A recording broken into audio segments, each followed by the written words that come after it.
একজন নির্যাতিত আপনার টিচার প্রার্থী হিসাবে আপনি যদি অনুমতি দেন তাহলে আমি কিছু কথা বলতে পারি।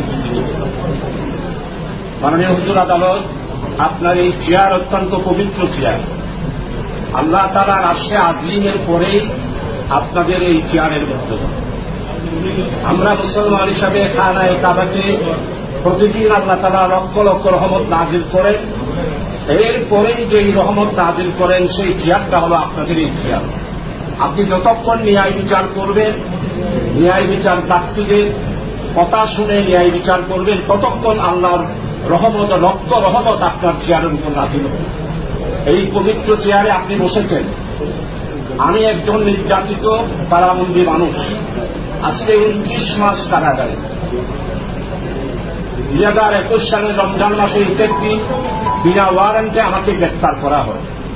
মাননীয় হুজুর আদালত, আজকে প্রায় 20 মাস মৃত্যুদণ্ডে যে কন্ডেম সেল আছে, ডেথ কন্ডেম সেল, 19 মাস আমাকে সেখানে রাখা হয়েছিল।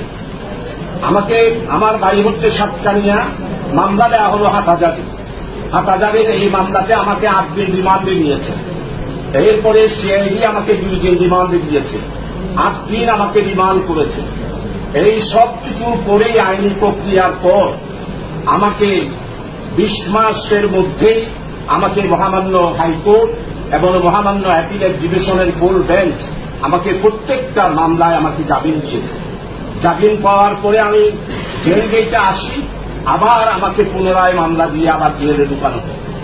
এরপরে মাননীয় আদালত সর্বশেষ আজকে 30 মাসের মধ্যে আমি যে 20 মাস কন্ডেম সেলে থাকলাম, এটা সংবিধান কোনদিন অ্যালাউ করে না। আমি 2 বারের পার্লামেন্ট মেম্বার। বাংলাদেশ হাউস কমিটির মধ্যে ইন্ডিয়ার লোকসভার হাউস কাউন্সিল, ব্রিটিশ কাউন্সিলের যে 1 নম্বর কমিটি থাকে, ঠিক সেই রকম একটা কমিটি বাংলাদেশ সংসদীয় কমিটি। সেই 1 নম্বর কমিটিতে আমি দীর্ঘ 5 বছর দায়িত্ব পালন করেছি। জেল ভিজিটের হিসাবে 2 বার দায়িত্ব পালন করেছি। প্যানেল স্পিকার হিসাবে 3 বার নির্বাচিত হয়েছি। 1991 থেকে 96 প্যানেল স্পিকার ছিলাম। 2001 থেকে 2006 সালে ব্যারিস্টার জমিরুদ্দিন সরকার এবং ব্যারিস্টার আব্দুল রাজ্জাক সাহেব মাননীয় স্পিকারের নেতৃত্বে 2 বার প্যানেল স্পিকার ছিলাম। মাননীয় হুজুর আদালত, আপনার সমীপে আজকে আবেদন করতে চাই, সুপ্রিম কোর্টের আদেশ বড় না পুলিশ বিভাগের ডান্ডা বড়? আজকে সেটাই আপনাকে প্রমাণ করতে হবে। মৌলানা আবুল কালাম আজাদ কংগ্রেসের ইন্ডিয়ার নেতা ছিলেন। ওনাকে গ্রেপ্তার করা হয়েছিল।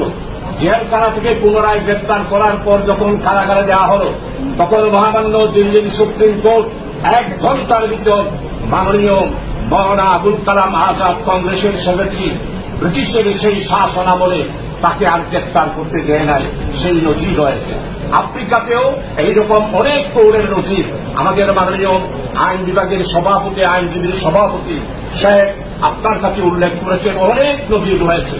আজকে আমি এই 28 মাস জেল কাটার পর, 20 মাস কন্ডম ছেড়ে থাকার পর মাননীয় সুপ্রিম কোর্ট আমাকে শ্রেণীপ্রাপ্ত করে আদেশ দিয়েছেন। সেই আদেশের পরিপ্রেক্ষিতেই আমি এখন শ্রেণীপ্রাপ্ত একজন আসামি হিসাবে কারাগারের মধ্যে জীবনযাপন করছি। আজকে বিচার বিভাগের স্বাধীনতার জন্য বক্তব্য রেখেছি। আজকে আমি একজন গণতন্ত্রকামী মানুষ, গণতন্ত্রের জন্য আন্দোলন করি, মানবাধিকারের জন্য আন্দোলন করি, মানুষের ভোটাধিকারের জন্য আন্দোলন করি। বাংলাদেশ জনগণের মালিক হচ্ছে বাংলাদেশের মালিক। এই জনগণের মালিকানা প্রতিষ্ঠা করার আন্দোলন করতে গিয়ে আজকে এই দাঙ্গাতন্ত্র, লাঠিতন্ত্রের এই পুলিশেরা আজকে কোথায় আমাকে অ্যারেস্ট করেছে এতদিন? 28 মাসে এই মামলা আসলো না। 28 মাস পর আমি যখন মাননীয় সুপ্রিম কোর্ট আমাকে যে আদেশ দিয়েছে, সংবিধানের 31, 32, 33, 36 প্রত্যেকটা ফান্ডামেন্টাল রাইটস সংবিধান করে মাননীয় হুজুর আদালত আপনি দেখতে পারেন, সেখানে আমাদের অধিকার রয়েছে। তাই আমার নিকট আবেদন, আপনি একটি দৃষ্টান্ত স্থাপন করবেন। দিল্লির হাইকোর্টের মধ্যে একটা দৃষ্টান্ত স্থাপন করবেন। মৌলানা আবুল কালাম আজাদকে যেইভাবে রিঅ্যারেস্ট করার পর মুক্তি দিয়েছে, আপনিও আমাকে আজকে তাদের এই অ্যারেস্টের বিরুদ্ধে আমাকে মুক্তি দেবেন আশা করে, এই আবেদন করে, হামদান সাদের সঙ্গে রিকোয়েস্ট করে আমার নিজের শেষ করছি।